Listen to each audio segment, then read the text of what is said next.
Hello again. Welcome to the Behold podcast. My name is Craig. This is a ministry of Arcade Church, and we are so glad that you're joining with us today. We are in episode part 2, actually, of our conversation with Dan Dunmoyer, who has been involved with California politics probably for the last 150, 200 years, something like that.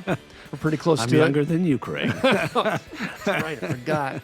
Anyway, we want to continue another episode about this because even after the first one, we had some really great conversations with the staff and the team, and Dan was gracious enough to stick around and respond to that. And so I'm going to, you have the microphone by you, Shelby? Okay. She's off camera, but she had a question for Dan that I thought was so good. And so why don't you go ahead and ask that again, because I was surprised by your answer. Go ahead, Shelby. Sure. So last episode, you had talked about just information that we receive and how do we accurately interpret that and figure out what it is that people believe. And so my question for you was, where do we find that information? How do you find out information that is credible? And if there are other sources that we can be looking to truly be curious and find that out? Yeah, I think it's the question of public policy and politics in America. And the answer to your question, really, there's none. I mean, There is not one credible, partisan objective, or bipartisan source. I mean, you can go to Mr. Biden's website and Mr. Trump's. You can go to Newsom versus Dolly in the last election. But the idea of and it doesn't have to be, of course, the first thing is, well, I'm not going to trust it if you write it, Dan, because you have a unique perspective. You're right of center or whatever. It's like, no, you write it. You write it and just send it to me. And it's got to be under 5,000 words. I'll give you some really broad limits. But to your question, Shelby, amazingly enough, there is nothing out there. And what's really sad, I mean, you can find stuff on Mr. Biden, Mr. Trump, and the big candidates. But what about city council, or what about mayor, or what about school board? Yeah. What do you believe in? Do you believe in the vouchers things or that not? You said last episode that really matter. And that's where the greatest lack of information is. And you get, a glossy brochure, and it says, a bad picture, a grainy picture, and this person beats small puppies. So I can't vote for him, not realizing they actually work at SPCA, and they weren't beating them, they were picking them up. I mean, a bad picture can look bad. So that's a source that's a great opportunity, Shelby. How you made your first million. But Dan, what about the Christian voter guides? I mean, again, the Christian voter guides will only give you look at how many blank spaces there are. Look at how many things are in. It's good to look at them. I read them. I look at all of them just to get a sense, because some people will put in their actual positions, and that's informative.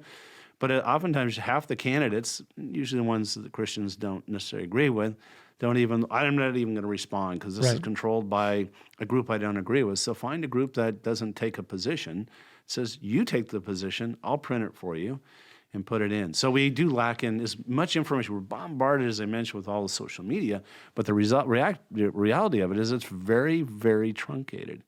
And it's really just a soundbite. It's not a thoughtful conversation. And we desperately need a thoughtful conversation in this country. Big time. Yeah, big time. Well, this episode, we wanted to get talking about political involvement for Christians too, as well, and not just voting, but being involved with that. And I think that many times we Christians, we live in a victimizing culture where everybody's a victim, including Christians. We tend to think that we're being trampled on, that our rights are, to the point where we feel like in the book of Kings, we're Elijah and we're the only ones left.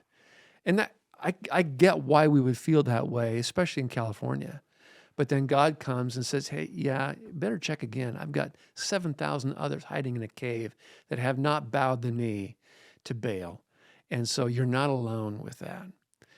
And I think that's where the power of the local church can come in, regardless of talking about right or left politics, is that we can be that place where we can be able to worship Christ and love Christ and elevate him and still talk about those issues that were faced.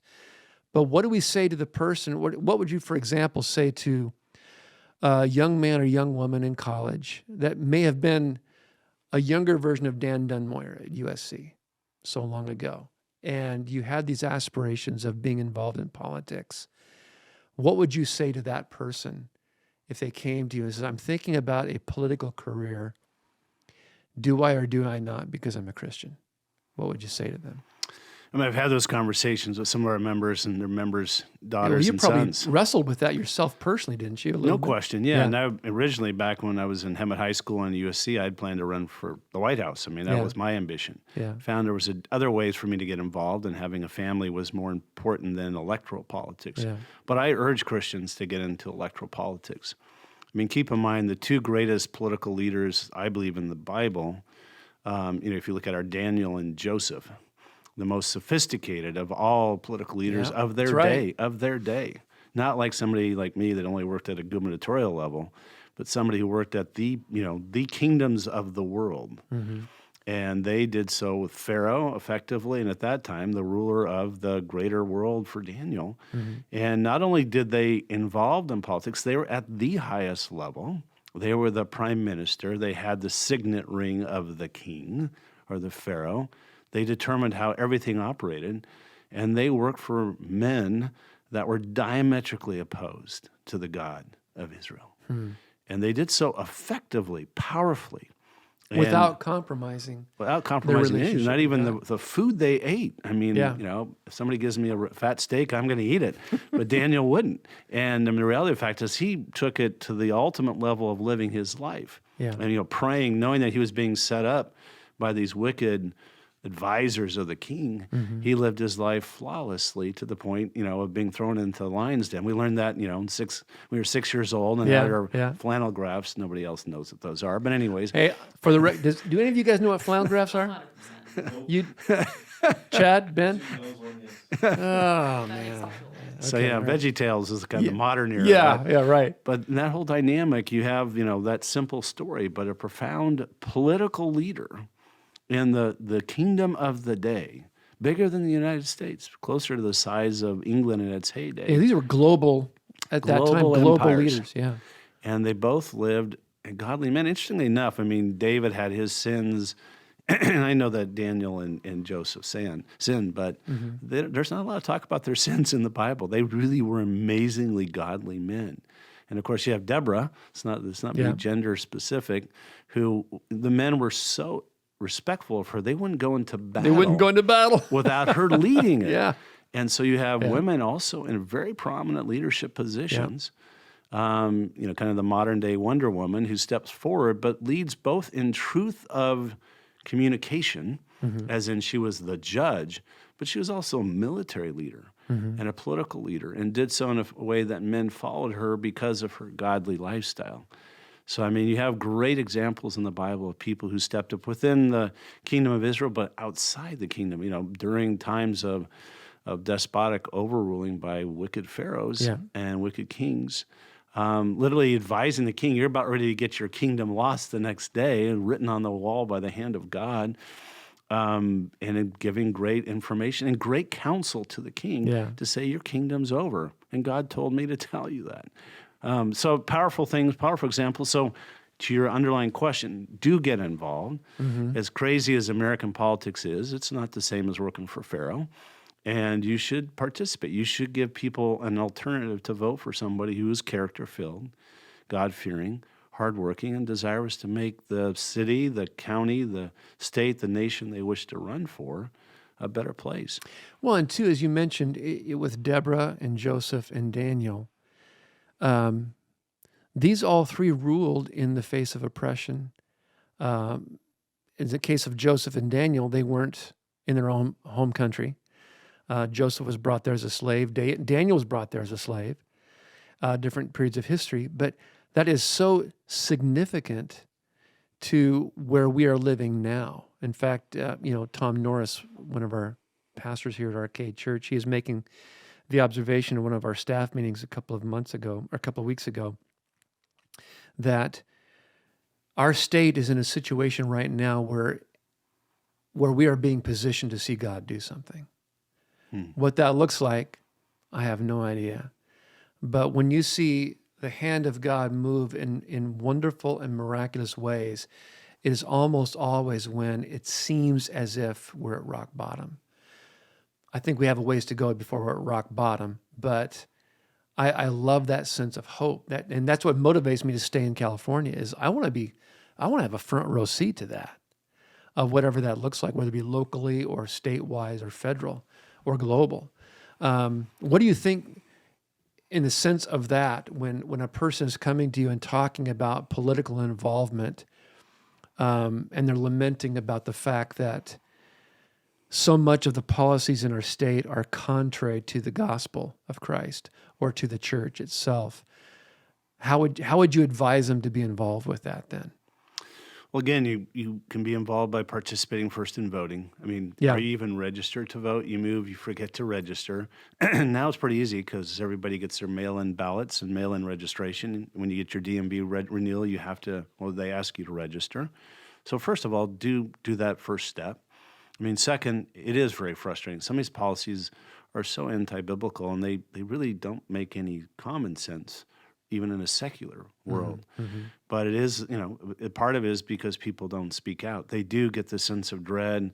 They kind of go to their hill and hide, and they don't communicate to people and find out that other people share their views who may not even share their faith, but share So are they their in their own views. little mini echo chamber then, basically, that people are just echoing back what they want to hear? That's the sad side of social media is once you express a view. I always try to go on multiple websites of completely contradictory views, and the people who do the algorithms their heads must explode. And they can't figure you because out. I'm pulling in everything from every politician. I get invitations to contribute to every political stripe in this country Right. because I want to know what they're saying, what they're thinking. Yeah. I don't know. I mean, I'm a kind of a political junkie, so you probably don't have time for that. But you do have time to engage and to find out what they're saying. And I think also it is to articulate to people that you are interacting with. I find in politics that as you're interacting with people is just to state what you believe and where you wish to move people. I mean, politics is influence, and politics too is providing basic needs. I mean, the definition of politics, there's two: poly meaning many, ticks meaning bugs. That's the fun one. It's lots of bugs. That's one I use all the time. I mean, But come the on. more accurate one is the allocation of scarce resources effectively. So when you look at it, it's like, do you want to drive down a road in Sacramento that's full of potholes? Which you will right now. Yeah. Do you want a school that's falling apart and has asbestos and your kids can't drink the water? I mean, do you look at the basic issues? Is it safe to live in this community or not? And if it's not, then you engage. Yeah. And somebody's like, well, as Democrats, we don't believe in that. Of course you do. As Republicans, we don't believe it. Of course you do. It's like you really want to have horrible roads and unsafe streets and schools that don't teach your kids. Now, how you get there, that's the equation. That's the difference, yeah. But you do try to find those areas of commonality. And by the way, there are people who don't support those things. That's a whole nother story. But you find that common ground and you engage in it. And you try to bring more people into that perspective, regardless of any other beliefs they may have. Try to make it so that it's understandable. We tend to argue on things that are very profound, but don't change our daily lives away, whether you can drive on the road, educate your children, and live safely in the community you grow up in. And those are some simple things you could do. That's good. Thank you. Two more questions. And this is your opinion, because I know that you're a student of Scripture and stuff. Are there issues that are non-negotiable for you from a political standpoint, that by virtue of your conscience, you must vote this way? And then the second question is, are there issues whereby we can give latitude with other believers? In other words, is there an issue out there where we just say, like one pastor, a very well-known pastor said, I think the last election cycle, from a biblical standpoint, there's no way that you can vote Democrat. And he got a lot of flack from that because there's a lot of Christians who are Democrats. I'm guessing he's referring to abortion. I don't know. I don't think he ever clarified. But then there's also a guy that says, can you with a clear conscience be a Christian and vote Republican? And he said, absolutely not. So you've got these two extreme poles of people where most of us probably live somewhere in the middle. And that's probably what frustrates us, because the people who get the clicks are the extreme views. And then we have to sort this out somewhere in the middle. From your perspective, are there things that are non-negotiable for you, and things that, you know what, I get it, I don't agree, but I get why they say that? I mean, there are things. For me personally, it's the issues of life. I'm willing to trade the death penalty for abortion. It's kind of when you look at policies, like how can you be pro-life when you believe in the death penalty? And okay, Yeah. I've always said to my friends, okay, well, if you give that up, I'll give this up. The reality of the fact is it's also being sensitive to that. I mean, it doesn't mean that somebody who's had an abortion is not to be dealt with honorably and to understand the situation they're in. It's a very, very sensitive issue. Yeah.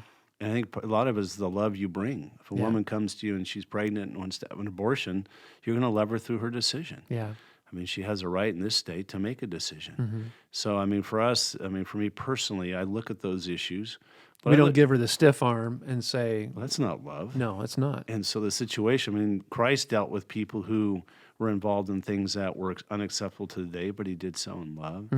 So, but I also look deeper than that. It's not the single issue that motivates me. I do look deeper at candidates because candidates can be really good on one issue that's important to me and really horrible in how they live their life and how they treat people. And so it's not just an issue candidacy. I mean, that's an important issue for me, but it's not something that I have voted for people who I disagree with on different key issues. Because there's even myself, I don't always agree with myself, so I don't agree with everything every politician of Can all we types. just explore that? Let's see. Dan Dunmoyer doesn't agree with himself. I wonder what that sounds like. It's called wisdom and age. I thought I knew everything when I was in my 20s, and I know. realized I didn't. I'm And with you on that. Life's a lot more complicated than simple sound bites. I even thought I back was in the smarter dark than ages. I am. Oh, So those are issues that I look at, but I do really look at how people live their lives. And one quick story, I was in a situation where I invited a young lady, a colleague, to hear a well-known speaker, one of the most well-known pastors in America on some very controversial issues. And he was introduced by a bunch of politicians. And so I said, so what do you think about this pastor's comments on these issues of the day?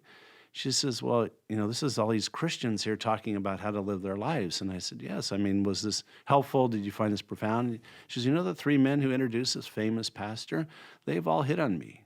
They're all married men. Oh, you're kidding. They all asked me to sleep with them. So it's not just what they believe in. It is how they live their lives. And so it kind of lost me. I was here trying to give her insights to Scripture and gospel. And she says, it was clouded by the fact that the men who introduced this great pastor were family men who asked me to sleep with. And the gospel takes a back seat. A massive back seat. So it really comes down to the gospel again. I mean, it really comes down. There's I know there's very godly people in politics, but there are very few who live out a life of godliness in politics. It's hard. And so, I mean, for us, we do need to cut through all that and try to find the right men and women who live their lives in accordance with Scripture and tell the truth and live honorably. And those are the leaders we need to elect. And there are Democrats who fit that category, and the Republicans who don't. What? They are. That was Dan Dunmoyer, our former chairman of the board, speaking. It was not Craig Hardinger, who likes his job. So no, I hear you. I'm with you on that. So absolutely. you have to, you do need to be aware of that. That doesn't mean the policy positions they take are policies I wouldn't necessarily agree with, Right. but there are people who look you in the eye and they tell you the truth. And that matters. Yeah, bottom line, too, has there ever been in your voting, my first vote presidentially was Ford Carter. I just turned 18, and so I was pumped about voting in that particular election. And since then, for you, what was your first presidential? It was Reagan Carter. Reagan Carter, which is the next one, basically. Has there ever been a candidate, you don't have to give the name if there has been, where you were 100% in agreement with every single policy that candidate advocated? Yeah, there's one, Eric C. Strand. So he passed away from cancer. He was a state assemblyman, and he lived his life honorably. The positions he took were, I didn't disagree with one of them, and he treated... Did you work for him? I did. Yeah. Mm-hmm. And he was somebody who... The Democrats loved him. The Republicans loved him. He lived his life in an honorable fashion. There's not a lot. I mean, other men I've worked for and women I've worked for are great people, and I'm greatly honored to work for them.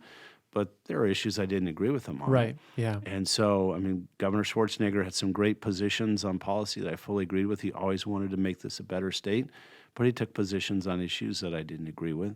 So there was that one, and interestingly enough, the Lord took him away really quickly from cancer. But But yeah, it's rare to find somebody that I fully agree with. Yeah. And I don't expect anybody who's out there voting to do so. But you do try to find candidates who, when you put all the issues together, Yeah. You find them to be closer to where you view it. Yeah. And that's important. Okay. They may want to edit this part out, but you got to tell the story of the cigar tent. All right. Which one? Well, just generally speaking. Oh, well. So in working for Governor Schwarzenegger, he loved to smoke his daily cigar. A daily cigar. I have respiratory issues, so I always, the senior staff would sit in this thing called the smoking tent. And it's in the square of inside the Capitol? So the Capitol right now is under major renovations, but Okay. if you were to go in there, inside what's called the horseshoe. So the horseshoe is where the governor's office is located. It's looks like a U. Okay. Inside of it, there's an open courtyard. Under California state law, you can't smoke within 15 feet of a state building. So the governor had a tent made that fit 15 feet from the inner side of each wall. And every day around 2:30, 3 o'clock, he'd go out there and light up a Monte Cristo or some other cigar. Right. And we'd talk policy. We'd talk politics. We'd talk life. We'd talk issues. And that was his daily activity. And those of us who were part of the senior staff would sit in there, and we'd have famous people come in. We'd have mayors. We'd have movie stars. You'd see somebody like Cheech Marin or Jamie Lee Curtis, or you'd see Sylvester Stallone come in, and you'd have cigars with them. And I would sit there and try not to breathe. I always exhaled. But it was a great opportunity to see what I call real politics, but real lives. Yeah. And clearly he's one of the most, prominent and gracious figures I've ever had the privilege of working for and with. But yeah, that was a daily activity, Monday through Thursday, 2:30, 3 o'clock to 5, and then he'd get on his jet and go home, and we'd get back to work till 2 in the morning. And that was the daily grind And that was the governor's life. office. Yeah. About 110 hours a week of work. Huh. And but it was a great opportunity Yeah. to learn and to Yeah. be part of California policy. Yeah. Well, Dan, this has been great. Thanks for taking the time to talk with us. We're very grateful for that. And once again, if you have any questions or if you disagree with something that Dan or I have said or in the past episodes, we want to know. We're not claiming that we know everything. We really want to learn, and the way that we can do that is through conversation. And so it may be that you've got something that we never considered before. We would love to hear from you. And so if you have that, go ahead and email to behold@arcadechurch.com. We would love to hear from you. And then once again, as always with episodes, what do? We click, like, comment, or subscribe. Why is that such a difficult thing for me to remember? I don't know. Must be age. It could be age. I don't know. But Dan Dunmoyer, thank you so much for Thank you, spending Greg. some time with us this afternoon. We're a very grateful team. Thank you. You guys are amazing. This is our new studio for now, and so we'll keep on working on that. In the meantime, thanks so much for being with us. Bye.